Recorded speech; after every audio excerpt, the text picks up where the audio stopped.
అందులోనూ కూడా ఈ సైన్యం ఏ దిక్కుకైతే వెళుతున్నారు దాని మునిగి పైకి తేలకుండా అలా నీటిలో పూలు పండ్లు లేకుండా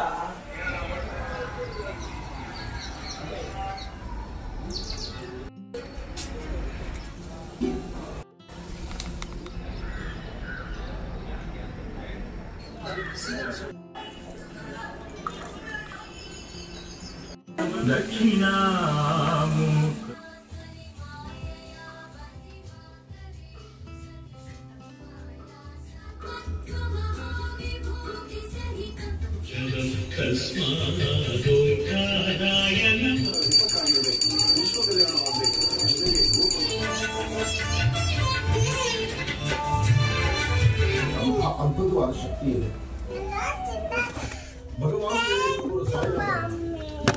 welcome ಬೂಜಿ.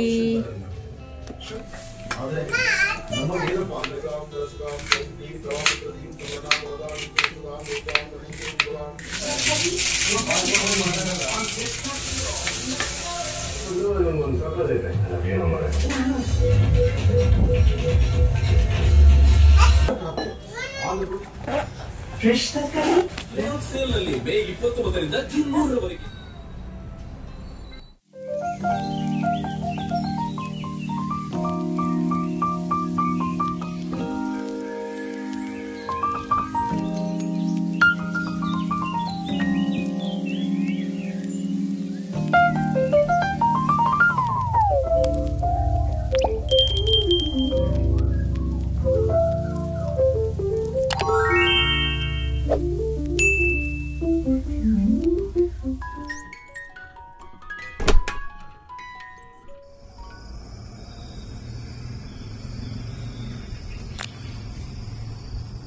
Hello everyone, welcome back to my vlog.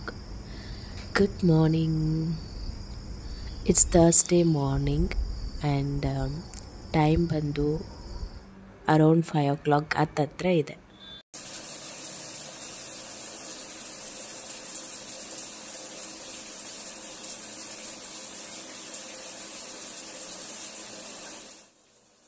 So ನಾನಿದ್ದು basic ಕೆಲಸಗಳನ್ನೆಲ್ಲ ಮುಗಿಸ್ಕೊಂಡು ಫ್ರೆಶ್ ಅಪ್ ಆದೆ. ಇವತ್ತು ಗೊತ್ತಿಲ್ಲ, ಬೆಳಗ್ಗೆ ಎದ್ದಿದ ತಕ್ಷಣ ಸ್ನಾನ ಮಾಡಬೇಕು ಅನ್ನೋ ಫೀಲ್ ಇತ್ತು.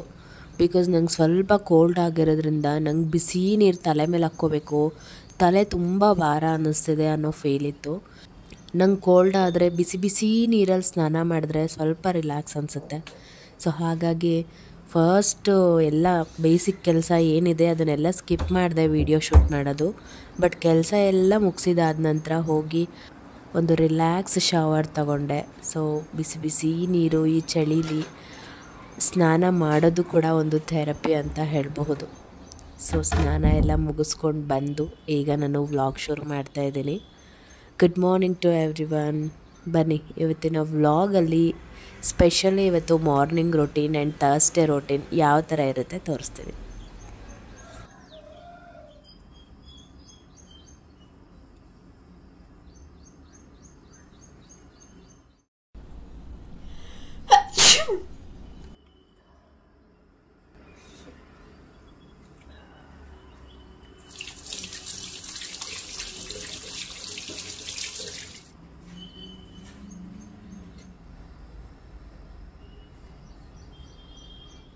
ಸ್ನಾನ ಎಲ್ಲ ಮಾಡ್ಕೊಂಡು ಬಂದ ನಂತರ ಮಾಮೂಲಿ ನನ್ನ ಸ್ಕಿನ್ ಕೇರ್ ನಿಮ್ಮೆಲ್ರಿಗೂ ಗೊತ್ತು, ಎಲ್ಲ ವ್ಲಾಗಲ್ಲೂ ಹೇಳಿರ್ತೀನಿ. As usual moisturiser. ಇವತ್ತು ಸ್ವಲ್ಪ ಲಿಪ್ ಬಾಮ್ ಹಚ್ಕೊತಾ ಇದ್ದೀನಿ, ಯಾಕೋ ಸ್ವಲ್ಪ ಲಿಪ್ಪು ಡ್ರೈ ಅನ್ನಿಸ್ತಾ ಇತ್ತು. ಸೊ ಹಾಗಾಗಿ ಆ್ಯಂಡ್ ಪೂಜೆ ಮಾಡಬೇಕು. ಥರ್ಸ್ಡೇ ಆಗಿರೋದ್ರಿಂದ ಬೇಗನೆ ಪೂಜೆ ಮಾಡಿಬಿಡ್ತೀವಿ. ಬಟ್ ನನಗೆ ಇವತ್ತು ಸ್ವಲ್ಪ ಬೇರೆ ಕೆಲಸಗಳು ಇರೋದ್ರಿಂದ ಪೂಜೆಗೆಲ್ಲ ಪ್ರಿಪ್ರೇಷನ್ ಮಾಡಿ ಇಟ್ಟಿರ್ತೀನಿ. ನನ್ನ ಹಸ್ಬೆಂಡ್ ಪೂಜೆ ಮಾಡ್ತಾರೆ. ಸೊ ಹಾಗಾಗಿ ಮೊದಲು ಅರಿಶಿನ ಕುಂಕುಮ ಹಚ್ಕೊಂಡು ದೇವ್ರ ಕೆಲಸಗಳೆಲ್ಲ ಏನಿದೆ, ನನ್ನ ಮಾರ್ನಿಂಗ್ ರಿಚುವಲ್ಸ್, ಪೂಜೆಗೆ ಸಂಬಂಧಪಟ್ಟಿರೋದು ಏನಿದೆ ಅದನ್ನೆಲ್ಲ ಮುಗಿಸ್ಕೊಬೇಕು.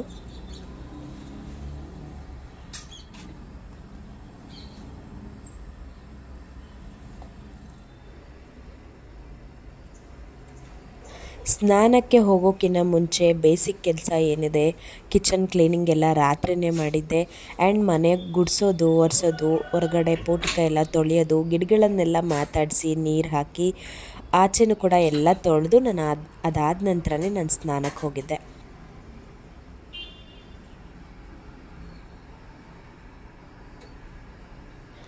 ಹಾಗೆ ಸೂರ್ಯನಿಗೊಂದು ಗುಡ್ ಮಾರ್ನಿಂಗ್ ಹೇಳಿ ನಮಸ್ಕಾರ ಹೇಳಿ ಈ ಯೂನಿವರ್ಸ್ಗೆ ಇಷ್ಟೆಲ್ಲ ಫೆಸಿಲಿಟಿ ಕೊಟ್ಟು ನಮ್ಮ ಜೀವನನ ಸಾಗಿಸ್ತಾ ಇರೋವಂಥ ಆ ಭಗವಂತನಿಗೆ ಯೂನಿವರ್ಸ್ಗೆ ಒಂದು ಧನ್ಯವಾದಗಳನ್ನು ಹೇಳಿ ನಾನು ಇವತ್ತಿನ ಕೆಲಸ ಶುರು ಮಾಡ್ತಾಯಿದ್ದೀನಿ. So welcome back to my vlog. ಹೊಸದಾಗಿ ಯಾರಾದರೂ ಚಾನಲ್ನ ಇವತ್ತೇ ನೋಡ್ತಿದ್ದೀರಾ ಅಥವಾ ಇವತ್ತೇ ನನ್ನ ಚಾನಲ್ಗೆ ಫಸ್ಟ್ ಟೈಮ್ ವಿಸಿಟ್ ಮಾಡಿದ್ದೀರಾ ಅಂದರೆ ಸಬ್ಸ್ಕ್ರೈಬ್ ಬಟನ್ ಇದೆ, ಕ್ಲಿಕ್ ಮಾಡಿ. ಪಕ್ಕದಲ್ಲೇ ಬೆಲ್ ಐಕಾನ್ ಇದೆ, ಅದನ್ನು ಕ್ಲಿಕ್ ಮಾಡಿ.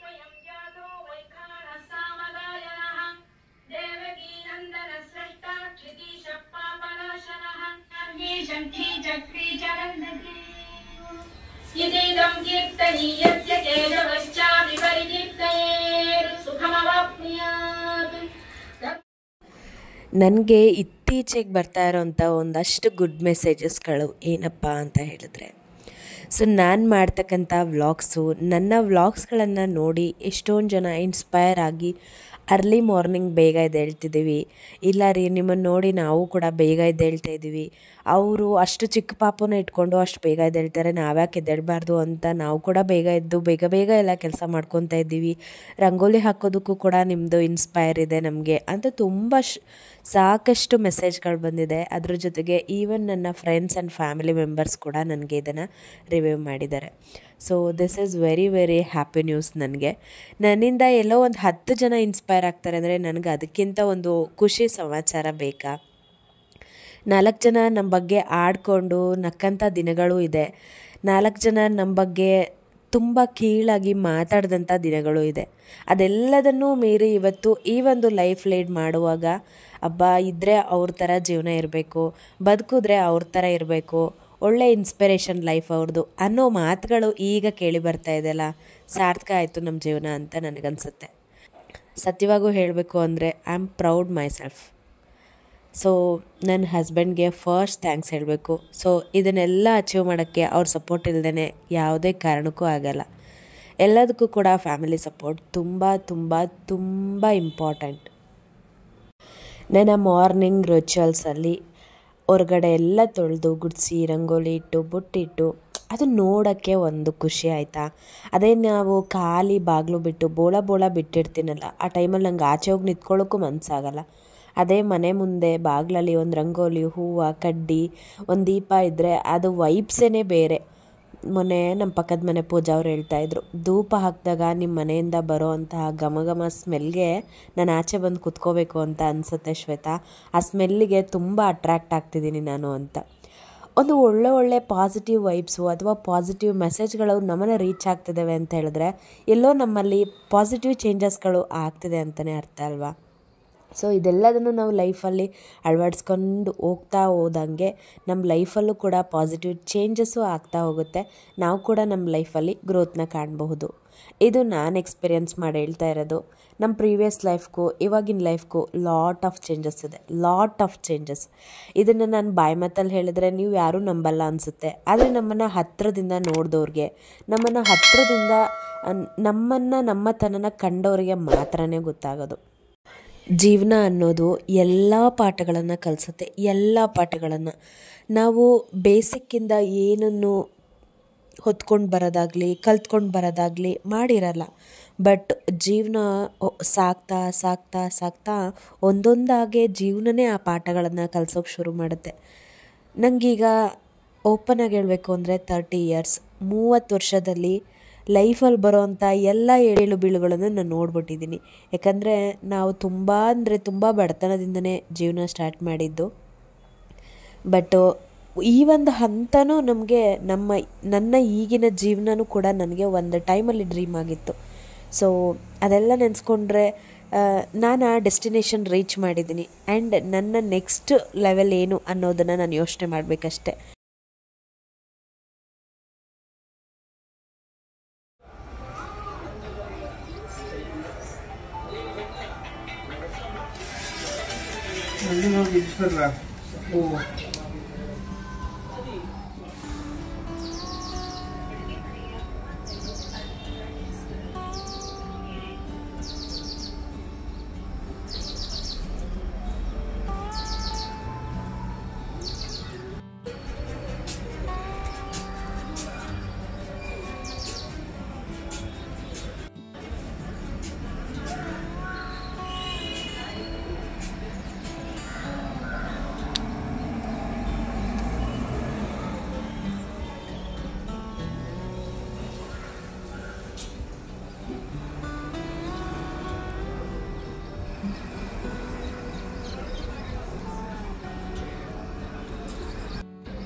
ರಾಜಾರೋಷವಾಗಿ ಅಡ್ಡ ಅಂತ 6 ಅಂತಸ್ತಿನ ಬಿಲ್ಡಿಂಗ್ ಕಟ್ಟದ ರಾಜಕಾಲುವೆ ಮುಂದುವರಿಯದ ಮುಲಾಜಿಲ್ಲದೆ ಮಾಡಿದ ಸಿಎಸ್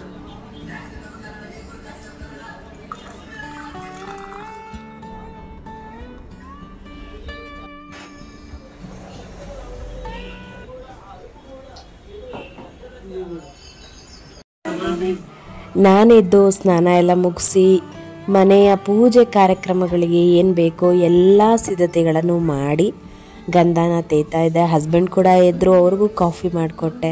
ಸೊ ಅವ್ರಿಗೆ ಪೂಜೆಗೆ ಏನು ಬೇಕು ಎಲ್ಲ ಪ್ರಿಪ್ರೇಷನ್ ಮಾಡಿಟ್ರೆ ತುಂಬ ಅಚ್ಚುಕಟ್ಟಾಗಿ ಪೂಜೆ ಮಾಡ್ತಾರೆ. ಸೊ ಹಾಗಾಗಿ ಎಲ್ಲ ರೆಡಿ ಮಾಡಿಕೊಡ್ತೀನಿ. ಆ್ಯಂಡ್ ದೀಪನೂ ಕೂಡ ನಾನೇ ಹಚ್ಚಿ ರಂಗೋಲಿನೆಲ್ಲ ಹಾಕಿ ರೆಡಿ ಮಾಡಿ ಕೊಟ್ಟರೆ ಅವರು ಆರಾಮಾಗಿ ಪೂಜೆ ಮಾಡೋಗ್ತಾರೆ. ಆದಷ್ಟು ಗಂಡು ಮಕ್ಕಳೇ ಪೂಜೆ ಮಾಡಬೇಕು, ಸಾಧ್ಯವಾದರೆ ಮಾಡಿಸಿ. ನಿಮ್ಮ ಮನೆ ಯಜಮಾನ್ರು ಯಾರು ಇರ್ತಾರೋ ಅಥವಾ ನಿಮ್ಮ ಮಾವ ಮನೆಯಲ್ಲಿ ಅಪ್ಪ ಯಾರಾದರೂ ಆಗ್ಬೋದು, ಆದಷ್ಟು ಗಂಡು ಮಕ್ಕಳು ಕೈಯಲ್ಲಿ ಪೂಜೆ ಮಾಡಿಸಿ. ದೀಪ ನೀವೇ ಹಚ್ಚಿ ಬೆಳಗ್ಗೆ ಎದ್ದು ಇಷ್ಟು ರಿಚುವಲ್ಸ್ನ ನೀವು ಫಾಲೋ ಮಾಡಿಬಿಟ್ಟು ದೀಪ ಹಚ್ಚಿದ್ರೆ ಲಾಟ್ ಆಫ್ ಚೇಂಜಸ್ನ ನೀವು ಕಾಣ್ತೀರ.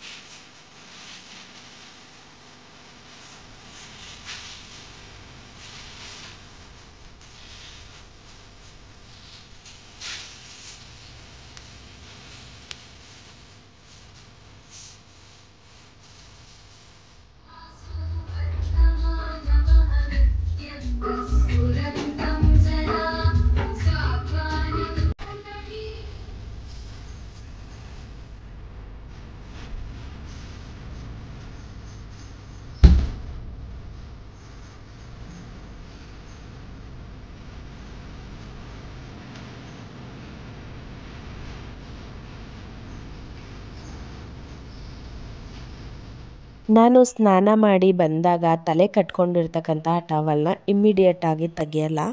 ಪೂಜೆಗೆ ಏನು ಸಿದ್ಧತೆಗಳು ಮಾಡಬೇಕು ಆ ಸಿದ್ಧತೆಗಳನ್ನೆಲ್ಲ ಮಾಡೋವರೆಗೂ ಕೂದಲು ಹಾಗೆ ಕಟ್ಕೊಂಡೇ ಇರ್ತೀನಿ. ಟವಲಲ್ಲಿ ಕಟ್ಕೊಂಡಿಟ್ಟಿರ್ತೀನಿ.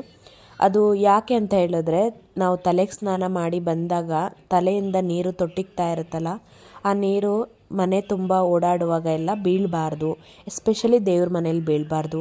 ಬೈ ಮಿಸ್ಸಾಗಿ ಏನಾದರೂ ತಲೆಯಲ್ಲಿರೋ ನೀರು ದೇವ್ರ ಮೇಲೆ ಏನಾದರೂ ಬಿದ್ದುಬಿಟ್ರೆ ಆ ಮೂರ್ತಿಗಳು, ವಿಗ್ರಹಗಳು ಅಥವಾ ಫೋಟೋಗಳೆಲ್ಲ ಏನಿದೆ ಅದು ಭಿನ್ನ ಆಗುತ್ತೆ ಅಂತ ಹೇಳ್ತಾರೆ. ಹಾಗಾಗಿ ಆದಷ್ಟು ನಾನು ಪೂಜೆಗೆ ಸಿದ್ಧತೆಗಳನ್ನೆಲ್ಲ ಮಾಡ್ಕೊಳ್ಳೋವರೆಗೂ ಆದರೂ ತಲೆ ಕಟ್ಕೊತೀನಿ. ಕಟ್ಕೊಂಡಾಗ ಏನಾಗುತ್ತೆ ಅಂದರೆ ನೀರಿನ ಅಂಶ ಎಲ್ಲ ಟವಲಲ್ಲಿ ಹೀರ್ಕೊಳ್ಳುತ್ತೆ. ಸೊ ಅದಾದಮೇಲೆ ಸ್ವಲ್ಪ ಡ್ರೈ ಅನಿಸುತ್ತೆ ಕೂದಲು. ಆವಾಗ ನಾವು ತಲೆನ ಏನಾದರೂ ಒಂದು ತುರ್ಬು ಹಾಕ್ಕೊಂಡು ಅಥವಾ ಈ ರೀತಿಯಾಗಿ ಒಂದು ಕ್ಲಿಪ್ ಏನಾದರೂ ಹಾಕ್ಕೊಂಡು ನಾವು ಪೂಜೆನ ಮಾಡ್ಬೋದು.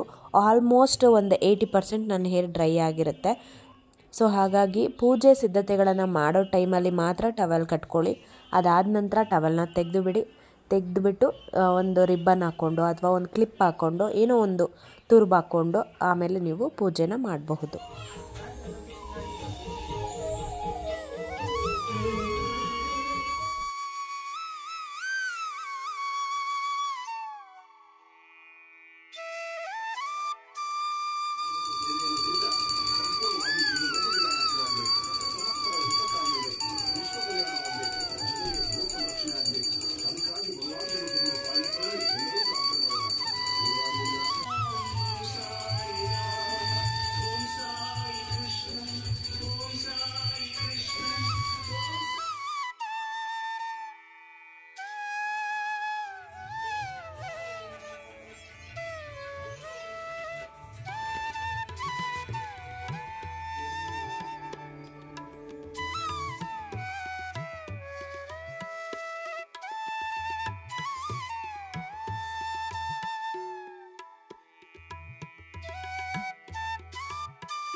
ಅದ್ಭುತವಾದ ಶಕ್ತಿ ಇದೆ.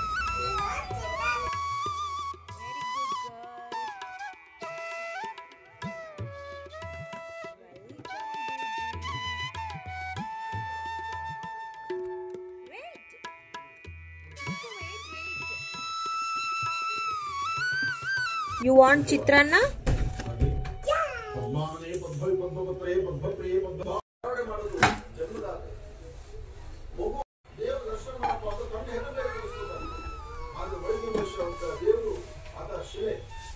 ನಿಜವಾದ ದೇವರು ತಂದೆ ತಂದೆ ತನ್ನ ಹೆಗಲ ಮೇಲೆ ಒಳಗಿರುವ ದೇವರು ತೋರಿಸ್ತಾನೆ. ಮಗು ಗೊತ್ತಿರಲ್ಲ, ನಾವು ದೇವ್ರ ಮೇಲೆ ಕುತ್ಕೊಂಡಿದ್ದೇವೆ, ಅದನ್ನ ಎಲ್ಲರೂ ತಿಳ್ಕೊಳ್ಬೇಕು.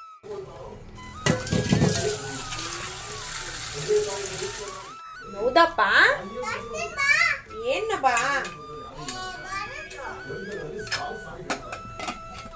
ಆದ್ರೆ ನಮಗೇನಪ್ಪ ಅಂದ್ರೆ ಹೇಳೋದು ಮಾತ್ರ.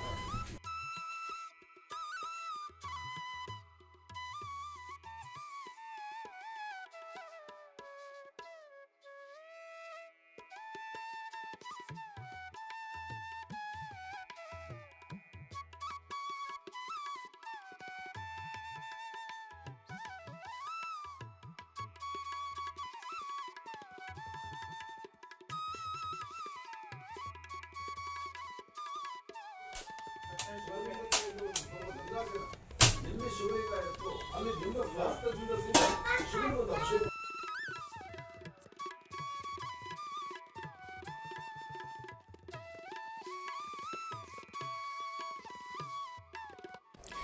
ಇಷ್ಟ ನೆನ್ನೆನೇ ಹೇಳ್ತಾ ಇದ್ಲು ಅಮ್ಮ ನಂಗೆ ಚಿತ್ರಾನ್ನ ಮಾಡಿಕೊಡಿ ಅಂತ. ಸೊ ಹಾಗಾಗಿ ಇವತ್ತು ಚಿತ್ರಾನ್ನನೇ ಮಾಡಿದೆ. ಬಟ್ ಒಂದು ಅರ್ಧ ಕ್ಯಾಪ್ಸಿಕಮ್ ಇತ್ತು, ಸೊ ಅದನ್ನು ಕೂಡ ಹೆಚ್ಚು ಹಾಕಿದ್ದೀನಿ. It's like A capsicum chitranna today. So ಏನಿದೆ ಅದರಲ್ಲೇ ಜೀವನ ಮಾಡೋಣ, ಎಷ್ಟಿದೆ ಅದರಲ್ಲೇ ಜೀವನ ಮಾಡೋಣ.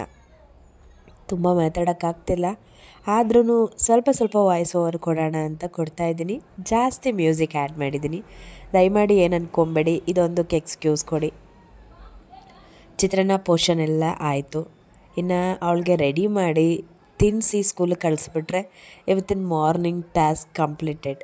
ನನ್ನ ಹಸ್ಬೆಂಡ್ಗೆ ಆಫೀಸ್ ಕಳಿಸೋ ಒಂದು ಡ್ಯೂಟಿಗಿಂತನೂ ನನಗೆ ನನ್ನ ಮಗಳ ಸ್ಕೂಲಿಗೆ ಕಳಿಸೋ ಡ್ಯೂಟಿ ಇದೆಯಲ್ಲ, ಈ ಟಾಸ್ಕ್ ಏನಿದೆ ಸಿಕ್ಕಾಪಟ್ಟೆ ಒಂಥರ ಕ್ವಿಕ್ ಕ್ವಿಕ್ ಕ್ವಿಕ್ ಕ್ವಿಕ್ ಅಂತ ಅನಿಸ್ತಿರುತ್ತೆ. ಏನು ಮಾಡೋಕ್ಕಾಗಲ್ಲ. ಹಾಗೆ ಇವತ್ತು ನಾವು ಇಷ್ಟೇ ಜ್ಞಾನವಂತರಾದರೂ ಮತ್ತೊಬ್ಬರ ಮಾರ್ಗದರ್ಶನದಲ್ಲಿ ಹೆಚ್ಚಿನ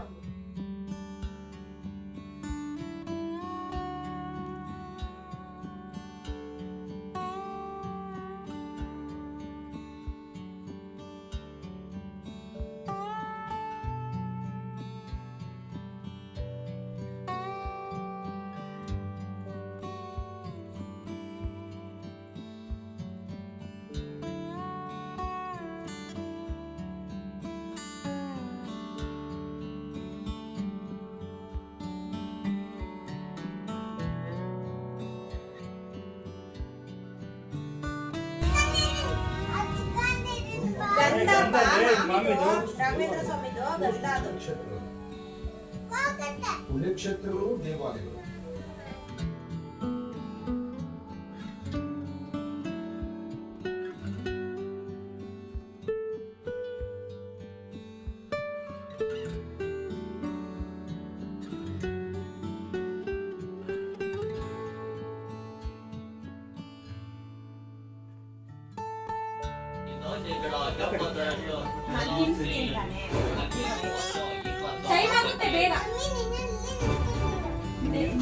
ಫೇವ್ರೇಟ್ ಚಿತ್ರಾನ್ನ.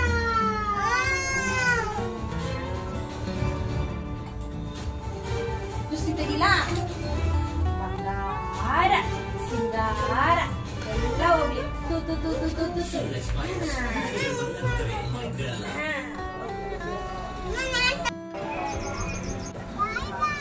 ಬಾಯ್ ಬಾಯ್.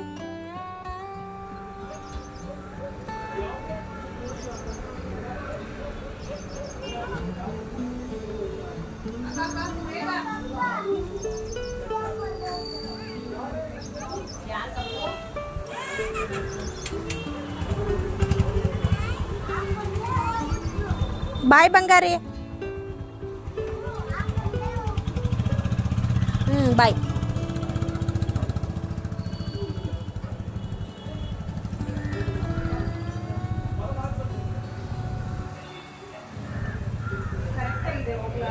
ಇದಿಷ್ಟು ಇವತ್ತಿನ ಥರ್ಸ್ಡೇ ವ್ಲಾಗ್. ಮಾರ್ನಿಂಗ್ ರೊಟೀನ್ ಯಾವ ಥರ ಇತ್ತು ಅಂಥೇಳಿ. ಹೋಪ್ಫುಲಿ ನಿಮ್ಮೆಲ್ರಿಗೂ ಈ ವ್ಲಾಗ್ ಇಷ್ಟ ಆಗಿದೆ ಅಂಥೇಳಿ ಭಾವಿಸ್ತಿದ್ದೀನಿ. ದಯಮಾಡಿ ಲೈಕ್ ಮಾಡಿ, ಶೇರ್ ಮಾಡಿ ಆ್ಯಂಡ್ ಕಮೆಂಟ್ ಮಾಡಿ. ನಿಮ್ಮ ಅನಿಸಿಕೆ ಅಭಿಪ್ರಾಯಗಳನ್ನು ನಂಗೆ ತಿಳಿಸಬಹುದು.